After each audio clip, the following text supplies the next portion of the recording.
morning, and as you may have noticed, the chairman and I are joined today by the CENTCOM commander, Admiral Bradley Cooper. He just returned from the front lines to see the troops and meet with allies, and this morning briefed us, just before this briefing, on the latest on all aspects of Operation Epic Fury. So after the chairman concludes, we'll ask Admiral Cooper to share a quick update on the ground truth from his trip to the region as he continues to implement an ironclad blockade and ensures that our forces are maximally postured to restart combat operations should this new Iranian regime choose poorly and not agree to a deal. And that is what we urge this morning, that this new Iranian regime choose wisely, which is where we'll start with a message to Iran's military leadership, to the KH leadership and IRGC leadership. We're watching you. Our capabilities are not the same, our military and yours. Remember, this is not a fair fight. And we know what military assets you are moving and where you are moving them to. While you are digging out, which is exactly what you're doing, digging out of bombed out and devastated facilities, we are only getting stronger.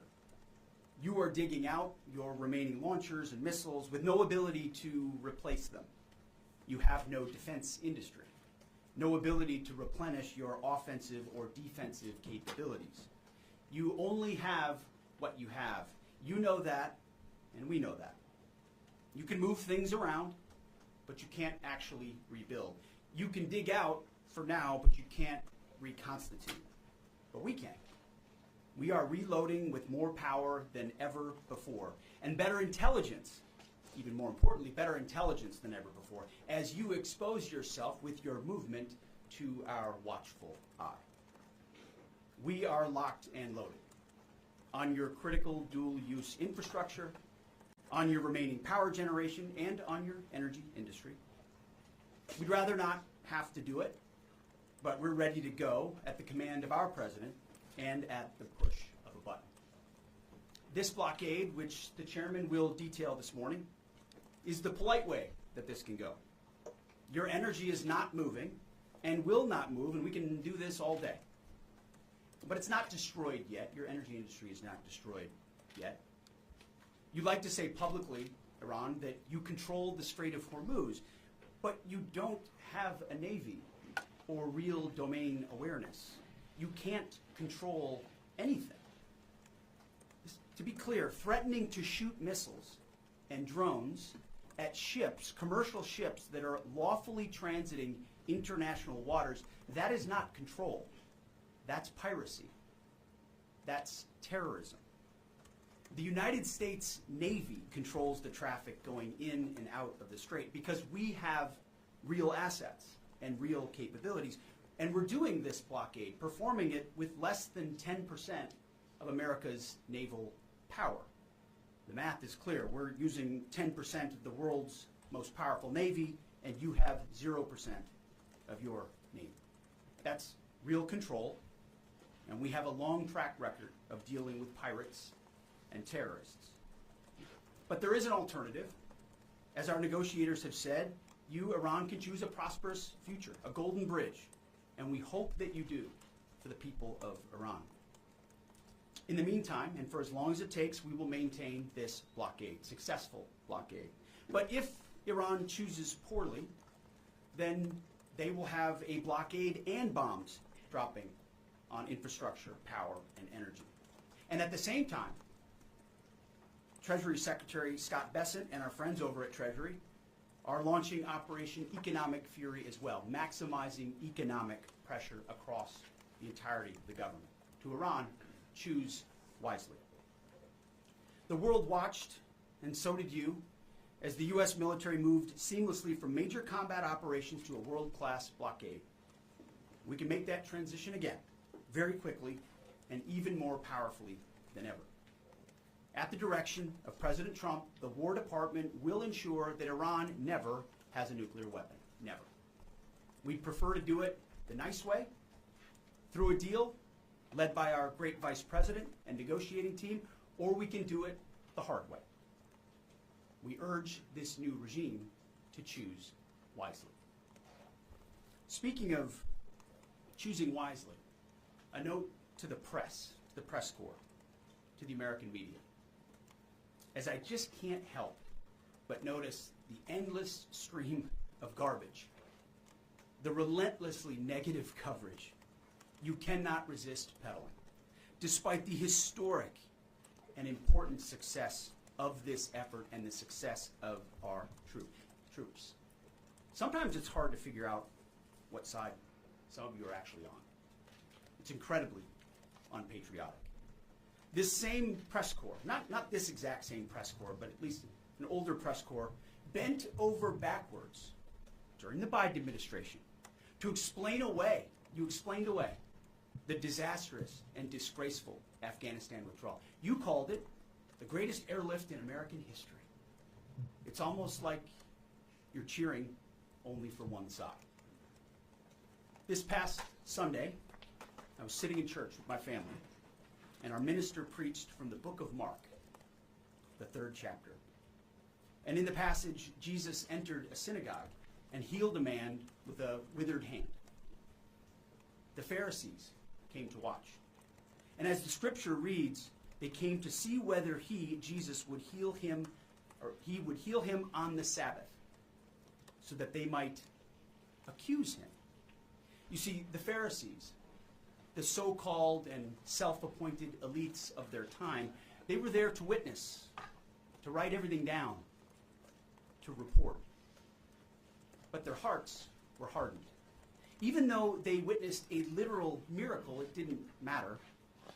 They were only there to explain away the goodness in pursuit of their agenda. As the passage ends, the Pharisees went out and immediately held counsel against him, how to destroy him. I sat there in church and I thought, our press are just like these Pharisees. Not all of you, but the legacy Trump-hating press. Your politically motivated animus for President Trump nearly completely blinds you from the brilliance of our American warriors.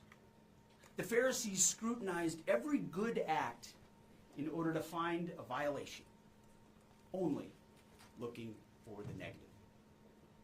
The hardened hearts of our press are calibrated only to impugn. I would ask you to open your eyes to the goodness, the historic success of our troops, the courage of this president, and this historic moment for a deal that could end the Iranian nuclear threat, the incredible battlefield victory laid before your eyes, the not one, but 2 incredible rescue missions, miracles, you might say, or a locked-in blockade. Or how about historic recruiting numbers? Yesterday, we announced that the Air Force and the Space Force met new higher goals in FY26, 5 months in advance of the end of the fiscal year, 5 months ahead of time. The Marine Corps and the Army will soon do the same. 2-3 years ago, we couldn't meet lower recruiting numbers, not even close. Where are the reports on that? Where's the coverage of the new spirit in the country, the new spirit in the ranks, the surge of Americans wanting to join the greatest military in the world? Nothing from the fake news. We sense a pattern. You see, on the battlefield, these are demonstrations of uniquely American capabilities, strength and resolve. It's all around you each and every day. But in the press, you only seek the negative, earning each and every day the fake news label. But the American people, with goodness in their hearts, see past the Pharisees in our press. They see the goodness. You watching, you see the goodness. They see the success. They see the reality. And they don't demand perfection, and perfection is not possible on any battlefield. But they see the incredible feats that our troops accomplish every single day. So to those troops, stay focused, block out the noise, stay aggressive. You are showing the world what it means to be an American warrior. You are making this building and the American people proud. We pray for you every day, and we have your back in every way. And to Iran, choose wisely. I pray you choose a deal which is within your grasp for the betterment of your people, and for the betterment of the world.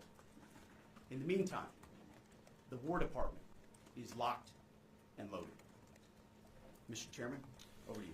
Thank you, Mr. Secretary, and good morning, ladies and gentlemen. Thank you for being here today. Last week, the President of the United States directed a ceasefire that temporarily paused major combat operations in Iran.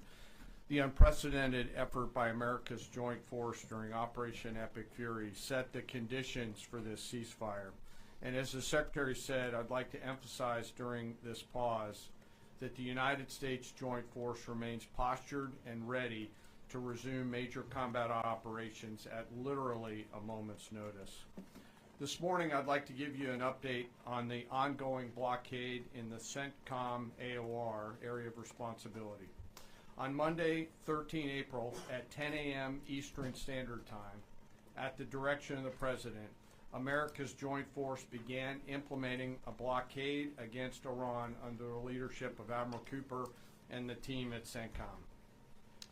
Let me be clear, this blockade applies to all ships, regardless of nationality, heading into or from Iranian ports. The U.S. action is a blockade of Iran's ports and coastline, not a blockade of the Strait of Hormuz. Enforcement will occur inside Iran's territorial seas and in international waters. In addition to this blockade, the joint force, through operations and activities in other areas of responsibility, like the Pacific area of responsibility under the command of Admiral Paparo, will actively pursue any Iranian-flagged vessel or any vessel attempting to provide material support to Iran.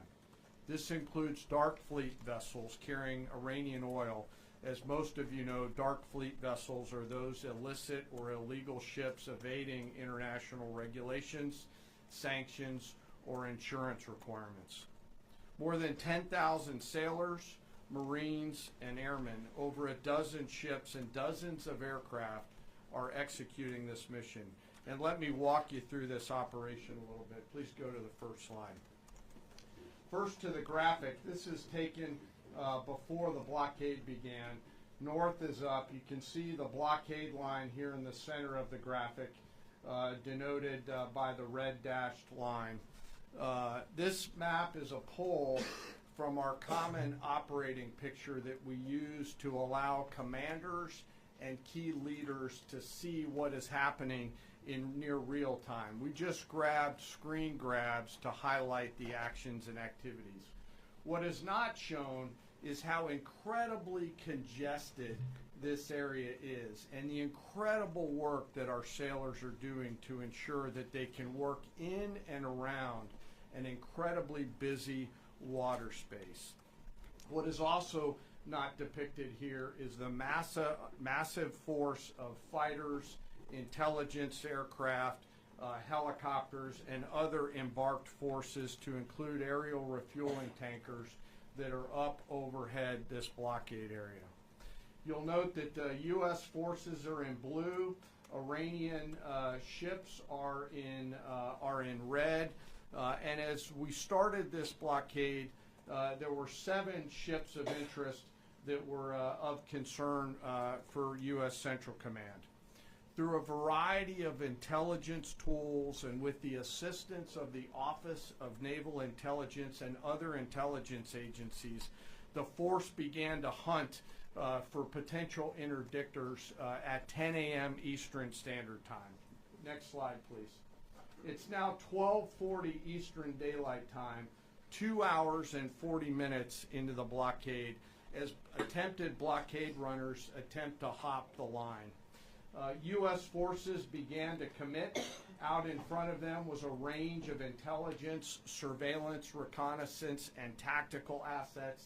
And immediately these runners began to see, sense, and feel America's combat power compressing upon them. The lead ship, normally a destroyer as depicted here, along with air power off of the USS Abraham Lincoln Strike Group, began to move towards those ships. At each point, the United States Navy will transmit a warning. A young sailor, normally on the bridge of one of those destroyers, a junior officer, picks up that mic and transmits, and I quote, "Do not attempt to breach the blockade. Vessels will be boarded for interdiction and seizure transiting to or from Iranian ports. Turn around or prepare to be boarded. If you do not comply with this blockade, we will use force." And as this message is being transmitted, as I mentioned earlier, those shipmasters can literally see, sense, and feel the pressure around them. It's a finely tuned machine, rehearsed multiple times, and executed now 13 times since the blockade has begun. Next slide, please. We're now 24 hours plus into the blockade. You can see the turning around of multiple ships, 12 of which stayed inside the blockade line, one of which not depicted, off to the eastern side, turned around before even attempting it. Any ship that would cross the blockade would result in our sailors executing pre-planned tactics designed to bring the force to that ship, if need be, board the ship and take her over. And that includes a series of escalated force options, which could include warning shots and others. Next slide. The final graphic shows taken at 11:20 p.m. the night of 14 April.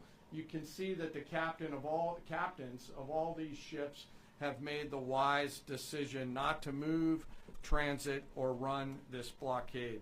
As I mentioned, so far 13 ships have made the wise choice of turning around. And as we continue to hold this blockade at the order of the Secretary and the President, any vessel that compares to comply with our instructions will be dealt with accordingly. As of this morning, U.S. Central Command has not been required to board any particular ships. And I'll remind you that we are also conducting similar maritime interdiction actions and activities in the Pacific AOR against those ships that left that area before we began the blockade. Before I turn it over to Admiral Cooper, I want to talk briefly today about the men and women enforcing the blockade, America's sailors and Marines, and today particularly our destroyer and surface forces. When we talk about an American destroyer, it's important that you and the American people understand their capabilities. An Arleigh Burke-class destroyer are the backbone of the United States Navy surface fleet. Over 500 feet long, they displace 9,000 tons, and it is the sports car of the United States Navy.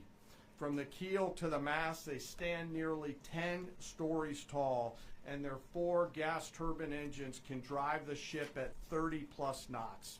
These ships are armed to the teeth with surface-to-air missiles, land attack cruise missiles, anti-ship missiles, anti-submarine rockets, torpedoes, 5-inch naval guns, multiple electronic warfare systems, embarked helicopters, extending the reach and capability of each and every one of these destroyers. But far and away, the most important weapon on board these ships is the American sailor. Over 300 warfighters are the heart and soul of these warships.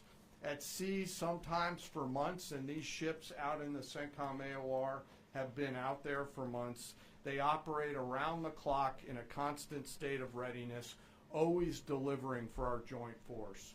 It's hot in the engine room. The engineering team keeps the lights on and the ship powered and able to respond to the orders from the bridge.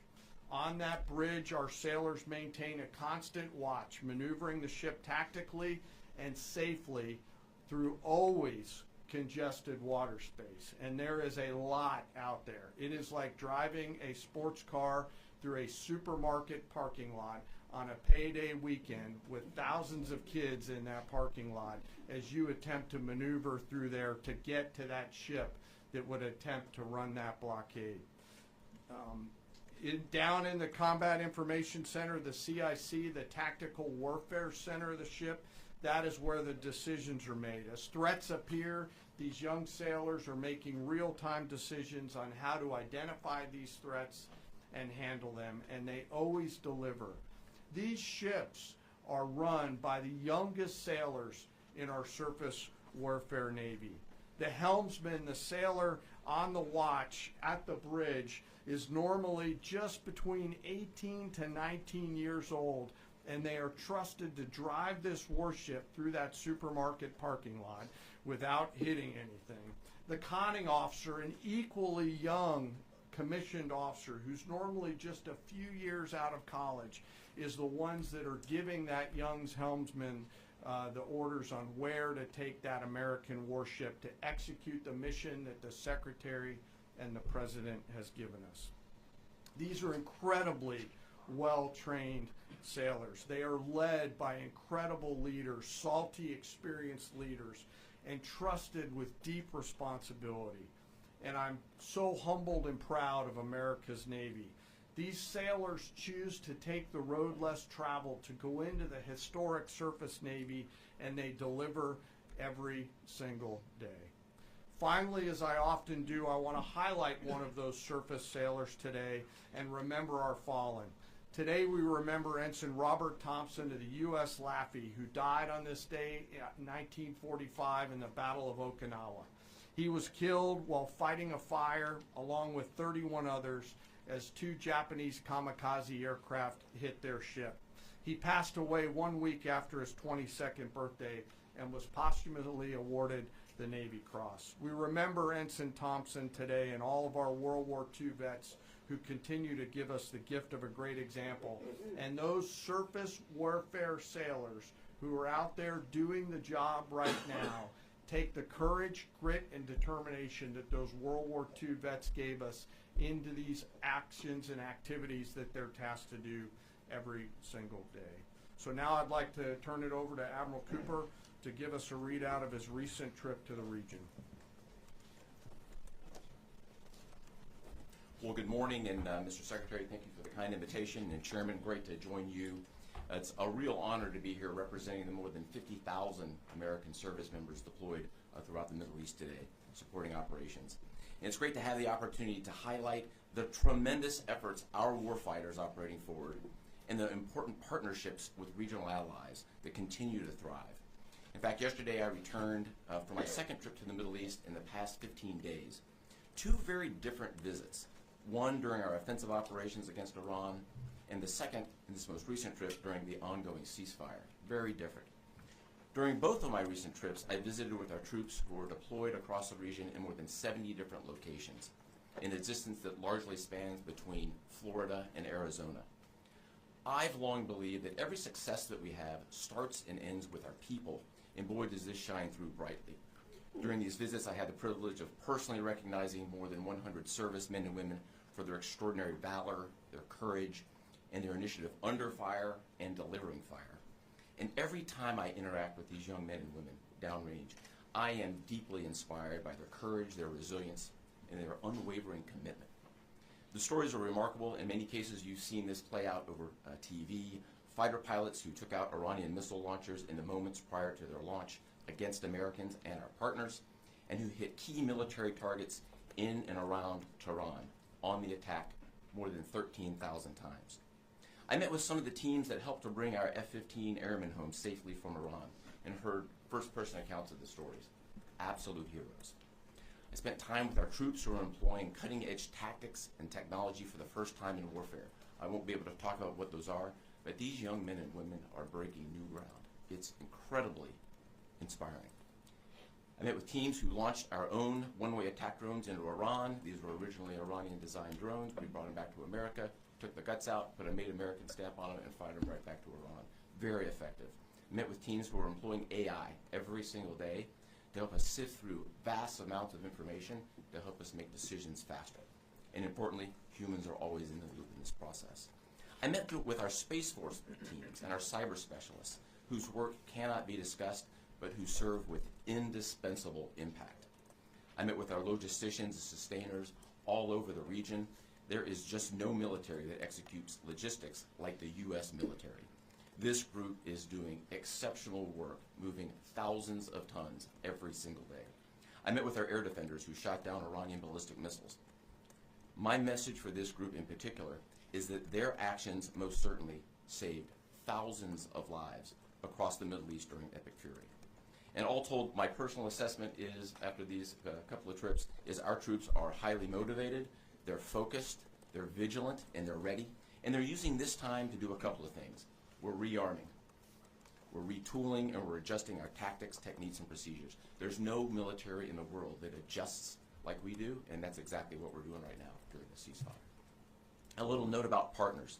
My discussion with regional allies and partners, both at the senior civilian level and the senior military level, reinforced our shared commitment to regional security. But beyond that, having now fought together, side by side, I assess that our military partnerships are stronger than ever as we continue to maintain a very active defense posture across the region during this ceasefire. And that posture stretches across the entire Arabian Peninsula, and it runs from northern Iraq all the way down into the northern Arabian Gulf. In creating the largest air defense umbrella in the world across the Middle East, we embedded specially trained U.S. military air defenders alongside our partner nation soldiers, side by side, literally side by side. And to give you a sense of their contribution and impact, the King and Crown Prince of Bahrain both personally knew our soldiers by name. These leaders expressed appreciation for our service member who continue to stand shoulder to shoulder with our partners in support of regional defense. And this is a sentiment that is widely shared across every Gulf ally. I heard this message over and over again, which is, we stand with you. As the Secretary and the Chairman have said, Bahrain, UAE, Saudi Arabia, Qatar, Kuwait, and Jordan have been exceptional teammates. I had a chance to meet with both their senior leadership as well as their troops. Boy, equally inspiring and equally committed to mutual defense. They defended Americans and they defended their own country. It was inspiring.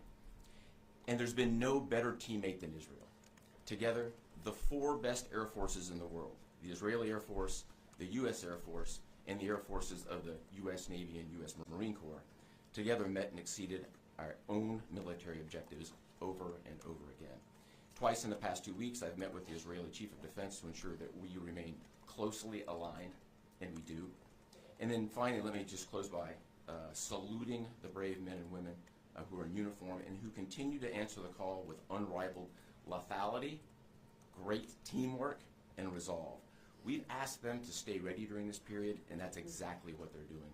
I couldn't be prouder, and I know that you and the American people share in that same pride. Thank you so much.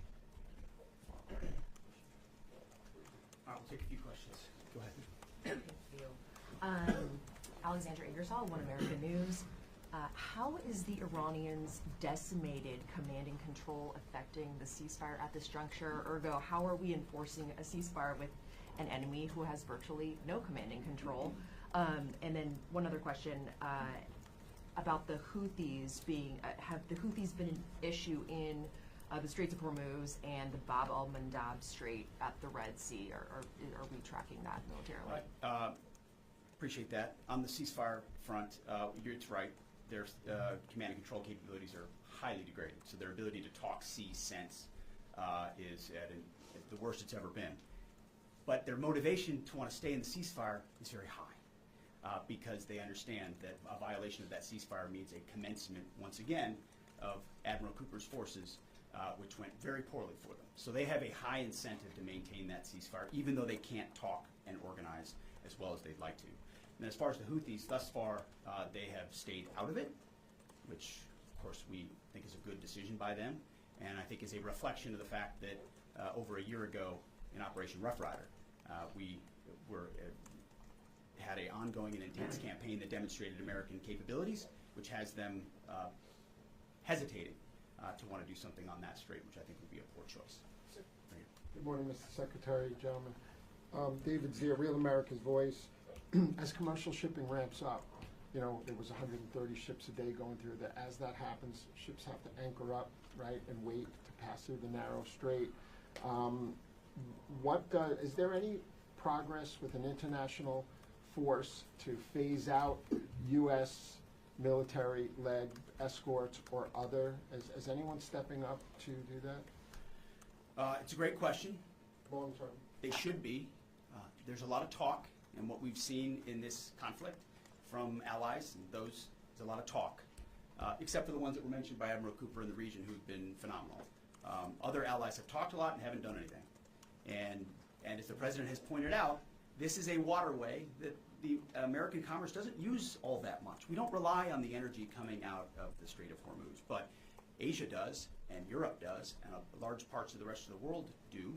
And so their ability to muster a collective defense or a clearing of the straits would be a wonderful thing. And we hear and see the talk about it, but when shots were fired and those countries were needed the most, they weren't there.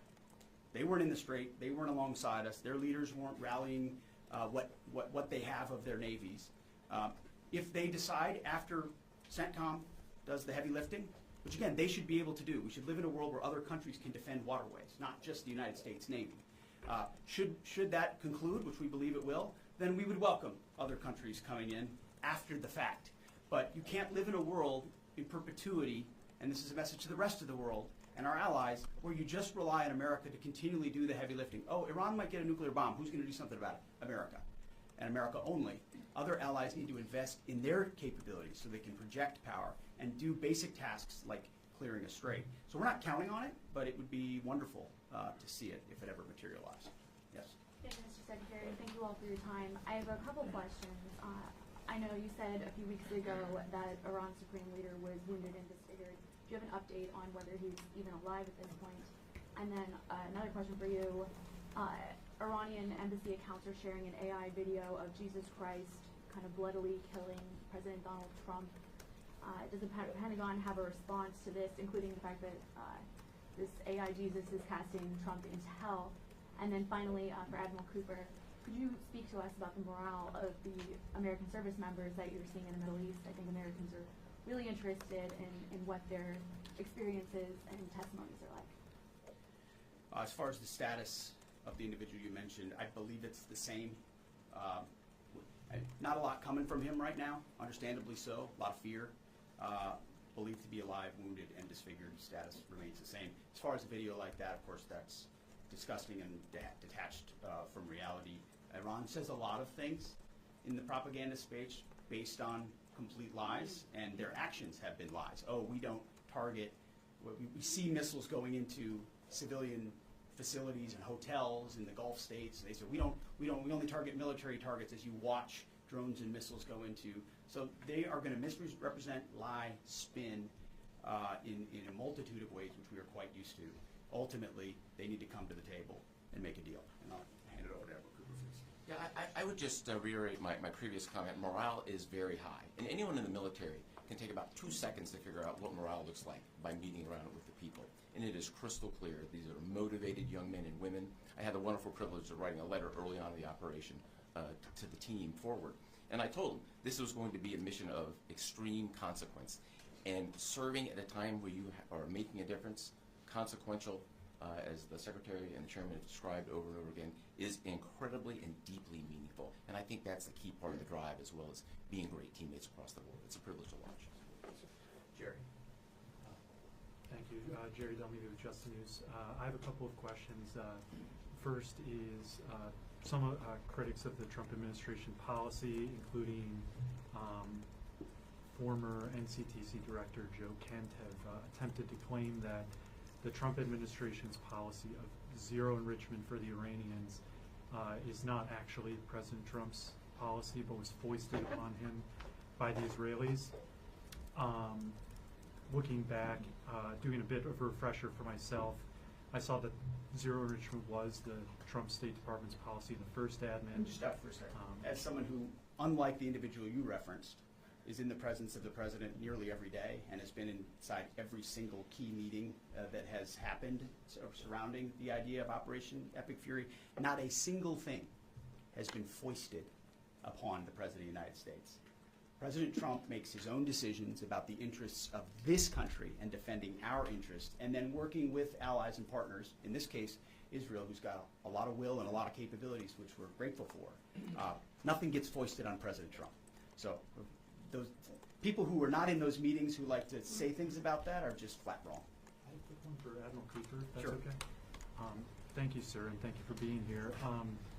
So during Operation Epic Fury, 13 U.S. service members have lost their lives. Some of them in an apparent aircraft refueling accident, and some of them from Iranian strikes, including a drone strike. I was wondering if you could share a little bit with us about how that those Iranian strikes were able to be successful, and what lessons you've learned, and how you're applying those lessons in the future to make sure that we're able to defend a little bit better against that sort of Sure, a really broad question, but first, we will always honor the fallen, and the 13 who lost their lives really helped steel the resolve and congeal the motivation of the forces that are perturbed. I met many people who knew the fallen personally.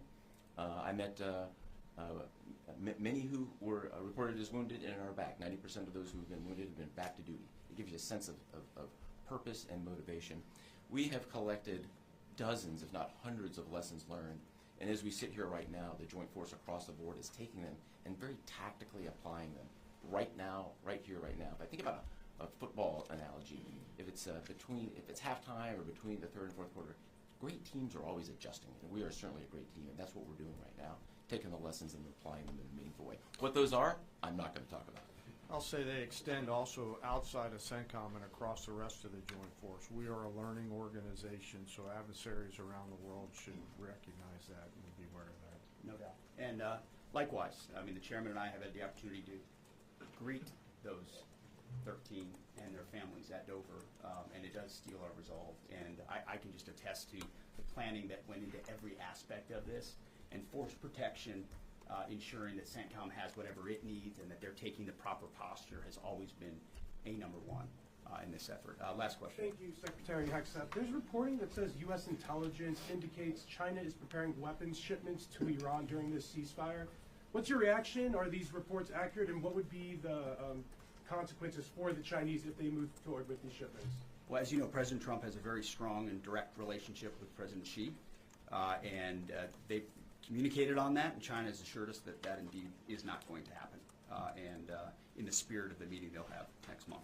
Thank you very much. Is the U.S. planning on military action against Airbus? Navy still, Mr. Secretary. Mr. Secretary.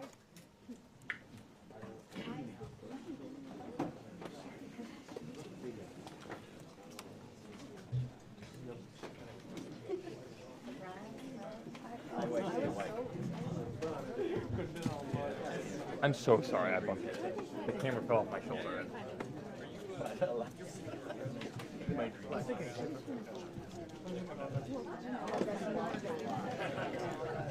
Did he?